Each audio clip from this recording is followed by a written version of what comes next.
you're still standing, I want you to deliver a gift to someone around you. I want you to deliver a gift of encouragement and welcome. Take a few minutes, people around you, deliver that gift of encouragement and welcome. And then we'll sing the refrain to call them all back together. Okay? Okay. Stay up.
Ancient words ever true, changing me and changing you.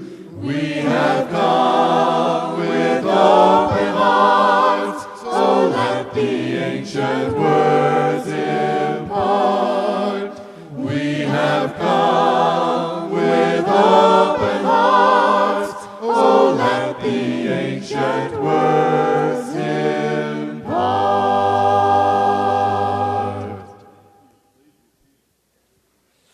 So, I wonder what the church and I could learn from UPS, from delivery.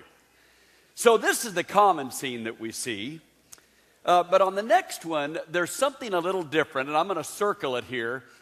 Worldwide services. Now, what it says in the print that's hard to see is synchronizing the world of commerce. This airplane that you see, they own a lot of them. They run about 500 plus, about 300 are chartered, the rest are owned. This one happens to be, back up one, on the way to Dubai. Yeah. And then this next one is obviously not here. You can't read it on the screen, but if the place you circle, notice there's a globe, and notice what part of the globe they're highlighting. It's not North and South America. It's not us. But it's fascinating when you learn a little bit about UPS. Now, we've had some people work there. In fact, one of our former elders was the head of UPS for Europe and Russia and so on. Now, try to imagine this started in Seattle, 1907, headquartered here in Atlanta. They have 318,000 employees in the U.S. and 77,000 worldwide outside the U.S. I want you to write that number down because you're going to need it later. 318,000 on this side of the pond, right, here, and 77,000 worldwide. Now, on behalf of Atlanta, they're in the U.S., their revenue for 2013 was nearly $55 billion. That's with a B. They're delivering 17 million packages a day. They deliver to 220 countries. They have facilities, however, in 120 countries. Now, here's what's fascinating. The delivery of those packages is about 50-50. Domestic flights, almost 1,000. International flights, a little over 1,000 a day. So, about 50-50. Packages delivered, local and abroad, slightly more abroad, about 50-50. But I'm fascinated by a couple of statistics. One is that they are delivering to 220 countries. Delivery. Now, I'm not sure who came up with that wild idea, but I have a feeling it had to do with driving the economic engine. Now, what were the figures you had earlier? Yeah, 318,000 where? 77,000 where? But we're 50-50 on the income stream. Which means that the 318,000 who are working here, partnering with much less, 77,000 working there, together are generating the income stream from which we benefit. So the fact that they're delivering to 219,000 other countries, 219 other countries, and the fact that their jobs include 77,000 people outside, incredibly benefit us. I wonder how many languages they had to figure out how to speak. Language is fascinating, isn't it? When you think about language, of course, the English language is the largest one to us. It's the most meaningful to us. But I want you to take a language test with me this morning. All right? So I'm going to put the question on the board, and you give it a shot. How many estimated languages are there in the world? Now, don't put the answer up. Just, what do you think? Give it a shot. 3,000? I can't hear you. This is the audience part. 9,000. Okay, the answer is 2014 estimate, 6,975. That's a lot of languages. What is the most common first language? You ought to get this one. Thank you. Mandarin Chinese. Approximately 1 billion first language speakers. What's the most common second language? You've lost your confidence. You're right. It's English. Right. Approximately 30% of the world speak English as a first language or second language. So first and second combined, approximately 30%. English is the official language of almost 60 nations. English is spoken and taught in over 100 nations. English is often not the primary language spoken, even in countries that count it as an official language. Now let's hold that up there. Why would that be? Why would we suggest that everyone in our country needs to learn how to speak English, even if it isn't the language most of us speak? Thank you very much. We're doing the UPS thing. We are synchronizing the world of commerce. What's the largest language group in the world? The largest in the world? Well, the answer is it's localized cultures made up of small villages and tribes. Half the world speaks 25 languages out of the 6,725 or 75. Half the world speaks 25 of the nearly 7,000 languages. But here's what I find most fascinating. You look at this graph, on the left side, that's the world that's speaking 6,000, almost 7,000 languages. On the other side is the top 25. Mandarin, Spanish, English, French, Portuguese, German, ones that you recognize, Bengali, Japanese, Arabic, Korean, Italian. But if you'll notice, the next graph, English ends up being the most common second language. And I thought, now I wonder what's happening here. We've traveled, Susan and I have had the opportunities, many of you have, traveled for mission work, different things. So we go to Russia, and our Russian friends had to take English in school, required. We go to China, and our Chinese friends had to take English as children, required. Because one of the things that they recognized is, if we're going to do more than we're doing right now, we're going to have to learn something that will connect us with the greater world. So what is language? If you'll write this down briefly, it'll help us a little later. Language is a shared process of exchange between two or more people. So some of our brothers and sisters in our church know sign language. But doesn't that fit this definition? How many of you have ever said of a best friend, well, we kind of had a language all our own? What did it mean? Well, it meant we could exchange with each other. I've met people on the Atlanta highway that know a language that's very common. I get it. It doesn't take a lot of translation. Some of them share it with me multiple times because I think they think I'm slow. But I got it on the first one. Right?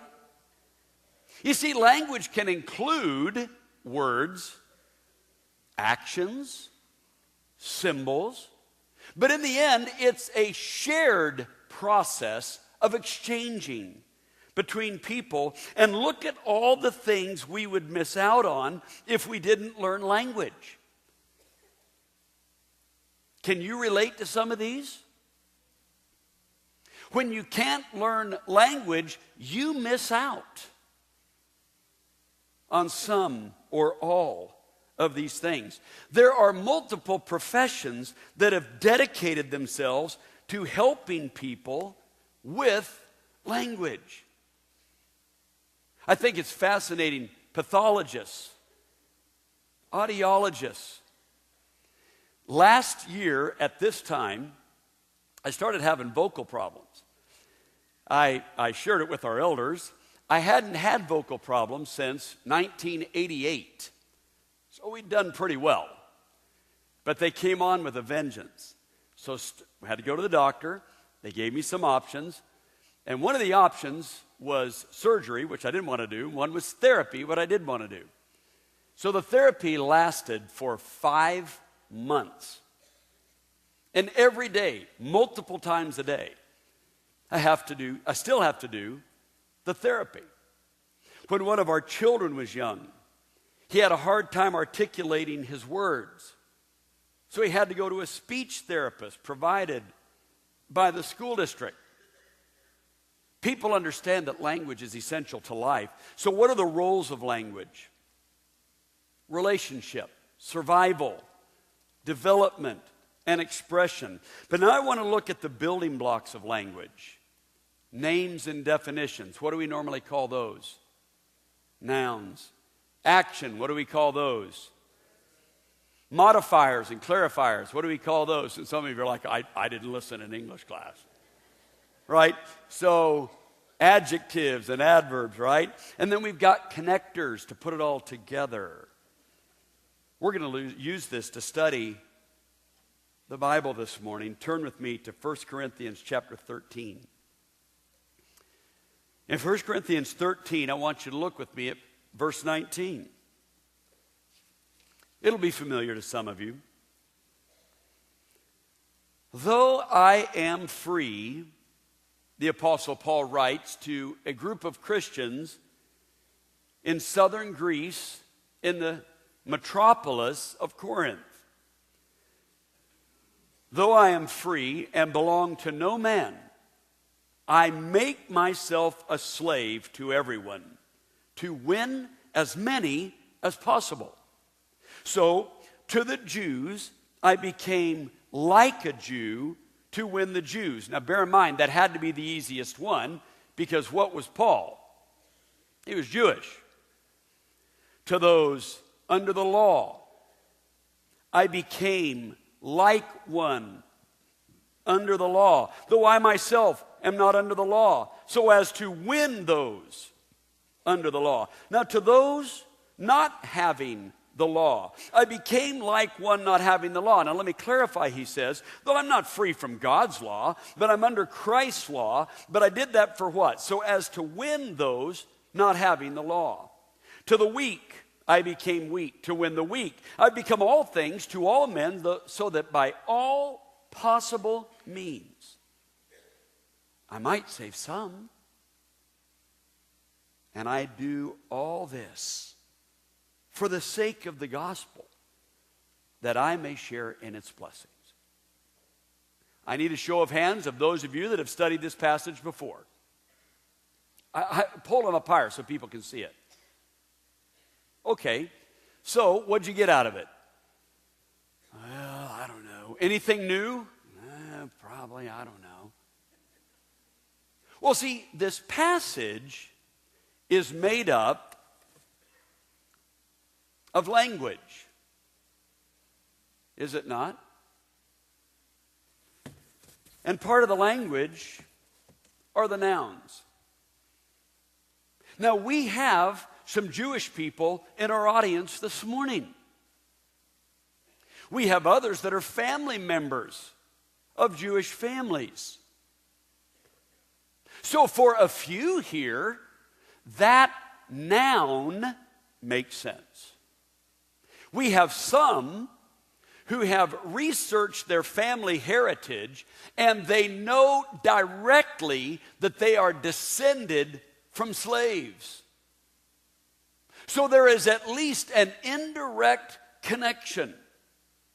But for most in this audience, slavery is a noun to which we don't directly connect, as in having had the experience. This whole discussion of those under the law, not under the law, what in the world does that mean? Well, we think it probably has to do with living under the Jewish law and so on, but once again, it's a noun that does not easily connect. So maybe, just maybe, to the weak I became weak, we could somehow connect with that a little bit. But I wonder what might happen if we were to look at the passage through another lens. You see, in the English language, 50% of our words are nouns. You know why? Because we're so different. It takes that many nouns to name and define all of our differences. But only 1/7 of our words are verbs. Because those are the words we share. So let's go back through the passage again. Same passage. Though I am free and belong to no man, I make myself something. In the original language, I become something. I was something, but now I'm something new. And the next verb is to win, to gain, to bring along. So I'm not sure I can totally connect with being Jewish or under the law or being a slave, but I know what it means to have to be someone different in the future than I am today. If I want to gain freedom from addiction, I've got to be somebody in the future different than I am today. Amen? If I want a fulfilling marriage in the future and I'm struggling now, then I'll have to become something different to gain that. If I want better relationships at work, I could spend the rest of the hour blaming everybody else, but in the reality, what I might have to do and what you might have to do is become something different. The verbs continue. To the Jews, I became like a Jew to win the Jews. I become like one under to win. I become like to win. I become like to win. Do you notice the two verb groups? If I want something better, I've got to become something different. Now that's fascinating, isn't it? Because if you stick with the verbs, you got it. So maybe you say, to the people that live in a neighborhood nearby that I don't know well, I will become something that makes sense to them in order to win them. In order for the church to reach people that we would be reaching if we did some things differently. If we speak a language that people understand who do not yet have an appreciation for what we already do, we become that to win them. Now, what's the question that always comes up? Well, what in the world does that mean? What are we going to do? Now, what do nouns do? Nouns name and define. What do verbs do? They explain what we're going to become. And we spend so much time trying to guard ourselves by defining the noun that we paralyze ourselves in regard to the verb. This happens in marriage.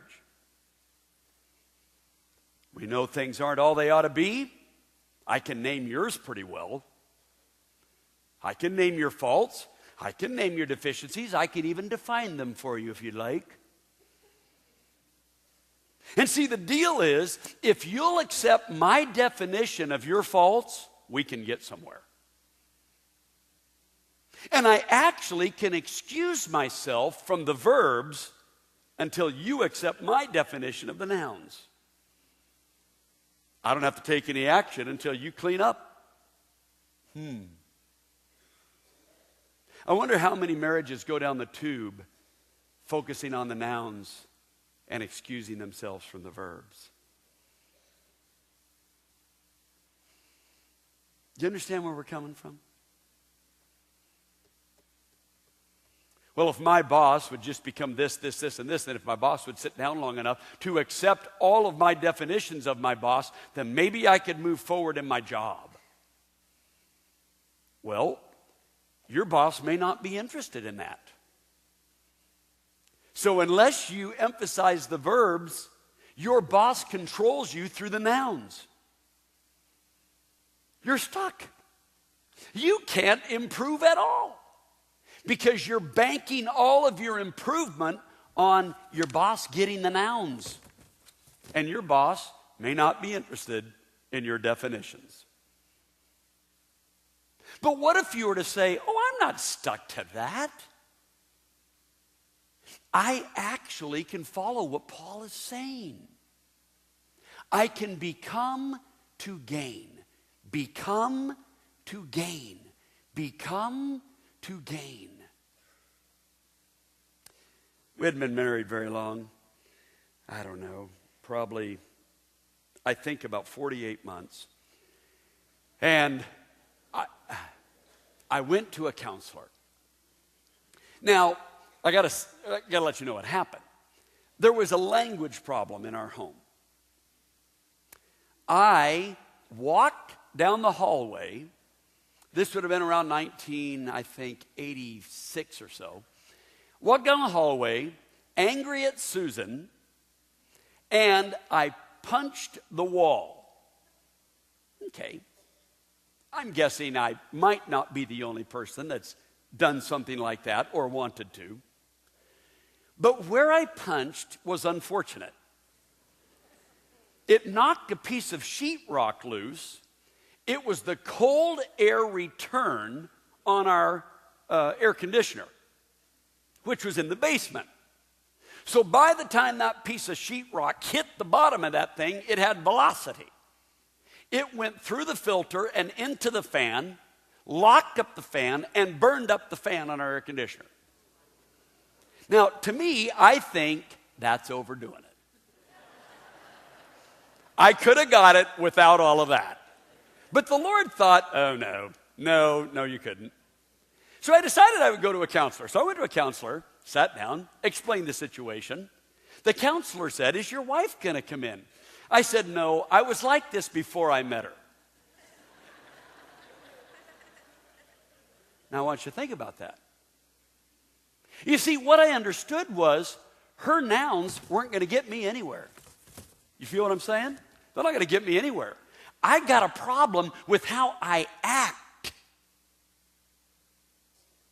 It's my verbs that are getting me in trouble. If I improve the verbs, it improves our marriage.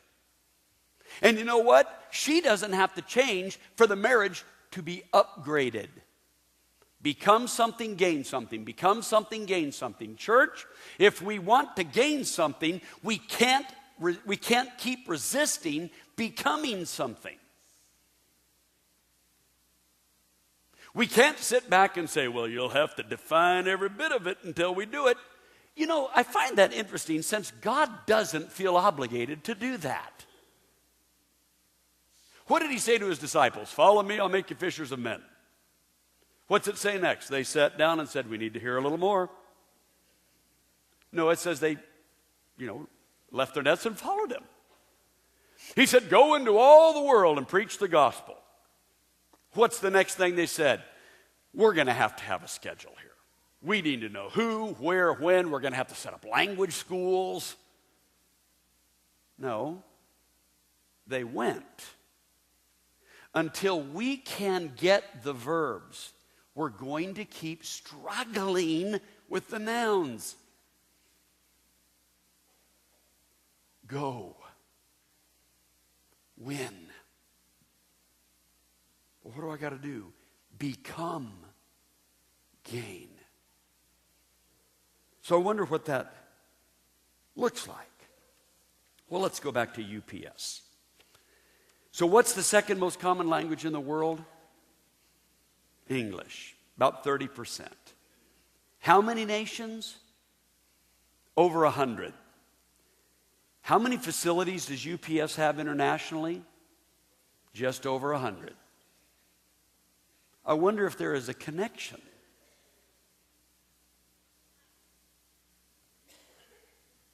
I wonder if they understand the equation that if we want to gain, we must become. I want you to look with me at this. We hear a lot of times people saying in America, us, well, if you're going to come here, you need to learn our language. Okay.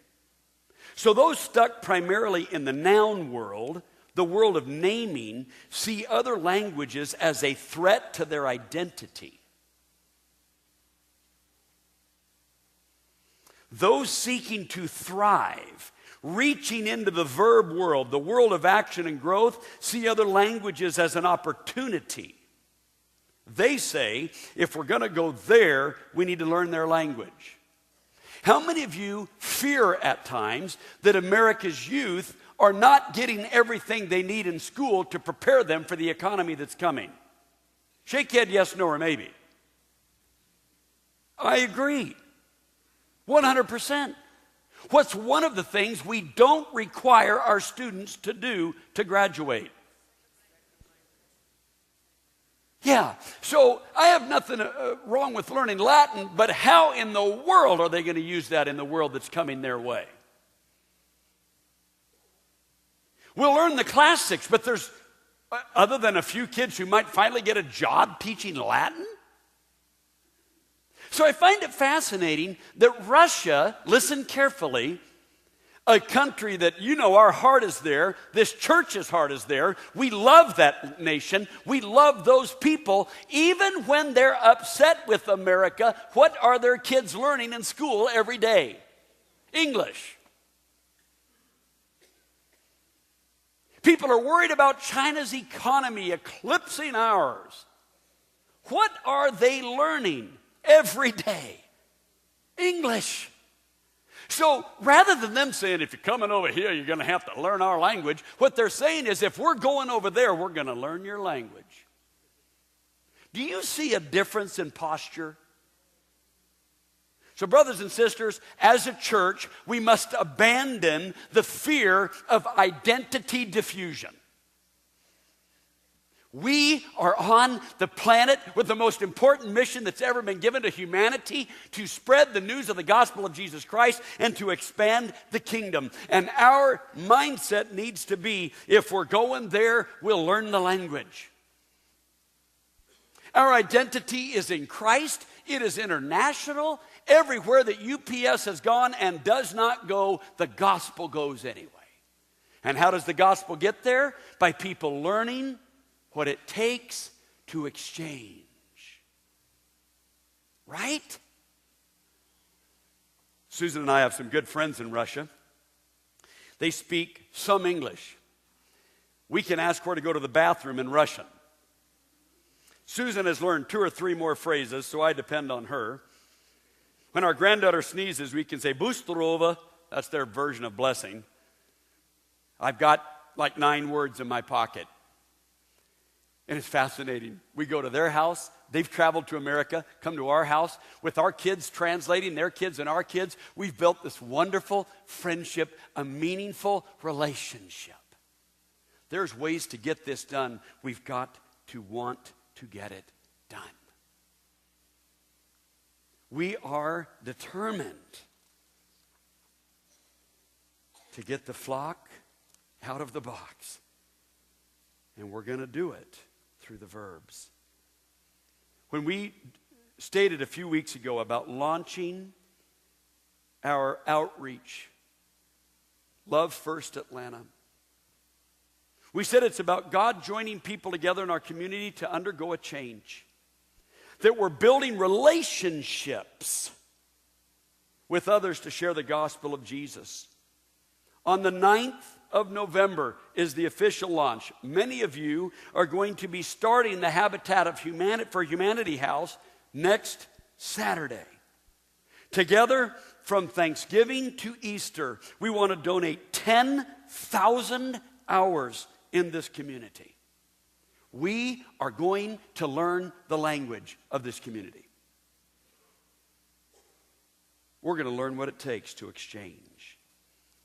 Several of you have already volunteered for the dates you see on the screen. Others of you will sign up over the next few days. I want you to take a moment and watch a special video about the project that we're undertaking to build a house for a family to help us identify community impact projects in the Atlanta region starting next Saturday.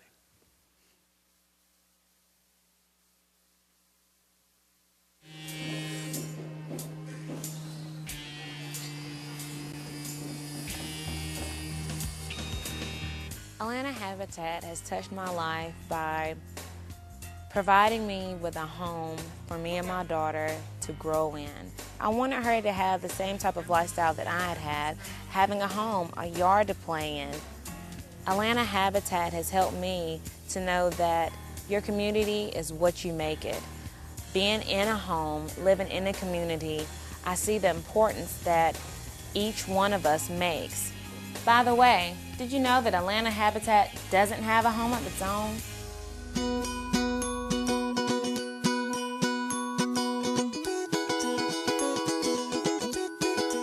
I've been actively involved in Habitat for 18 years, and I will tell you that it's been the most rewarding experience for myself personally and for my entire family. I've been involved here at Habitat going on 14 years. Well, most of the families come from low-income projects, and they start new lives here with Habitat.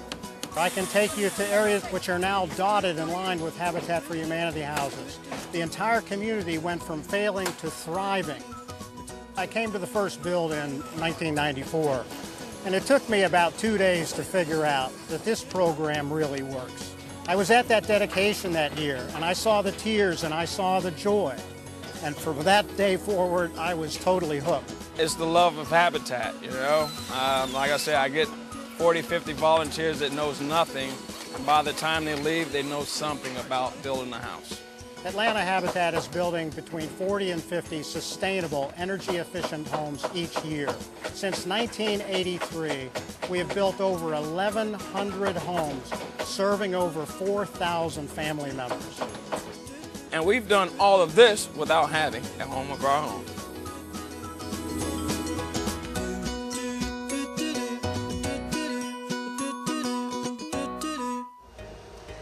This is the current Atlanta Habitat headquarters. It's rented space.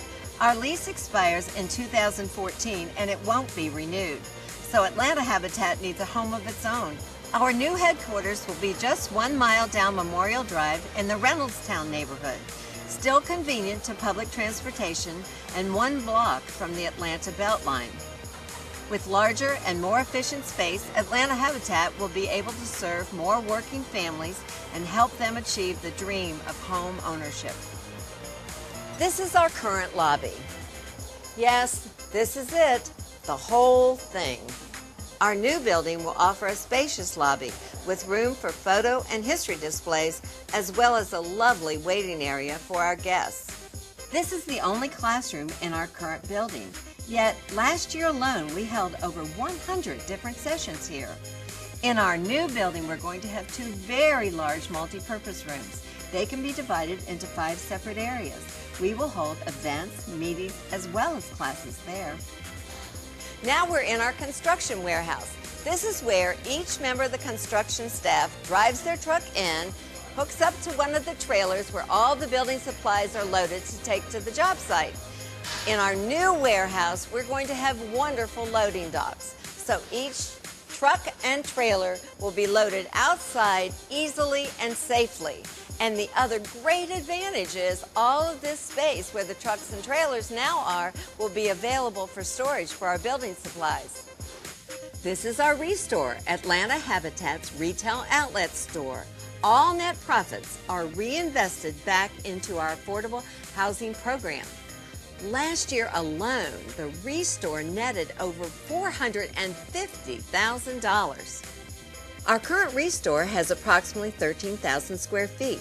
Our new Restore will offer 25,000 square feet of space. Incredible. The It Starts at Home $11 million capital campaign will help renovate and purchase this building for their headquarters. The number one most important thing here at Habitat is getting a family a new home and starting a new life for their families. Atlanta Habitat has made my dreams come true. It's helped me because I'm able to show my daughter what hard work pays off. I'm able to show her that her dreams do come true. How often are you given the opportunity to personally change a family's life for generations to come? That's Habitat. Won't you join me in supporting this very exciting effort? Let's help Habitat build a home of their own. Please Help us Build a home of our own.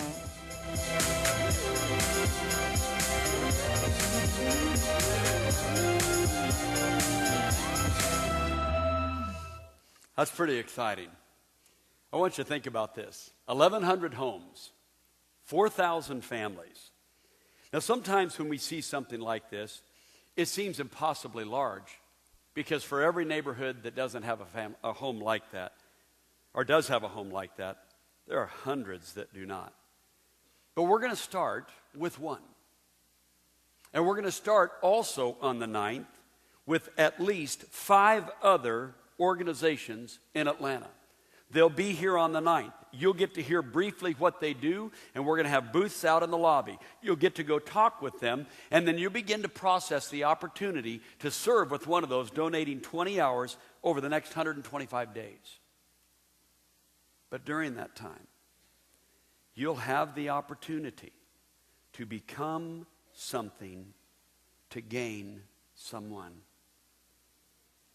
It's only the person with the luxury of eternal salvation who can look at a project like this and say, it's not for me. I don't need to step over boundaries.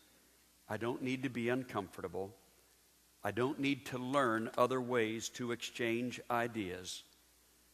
I'm just going to stay who I am. You see, only people that are already saved have that luxury. Because the people that don't have eternal salvation, everything is riding on it.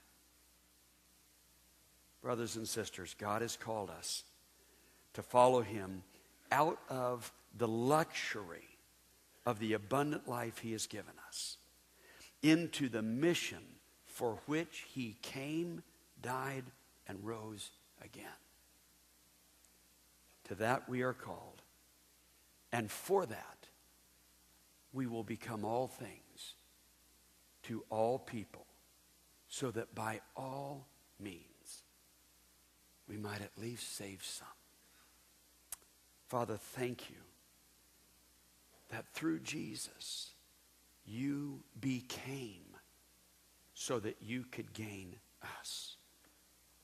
We follow you, not just in the mission, but in the verb, in the action.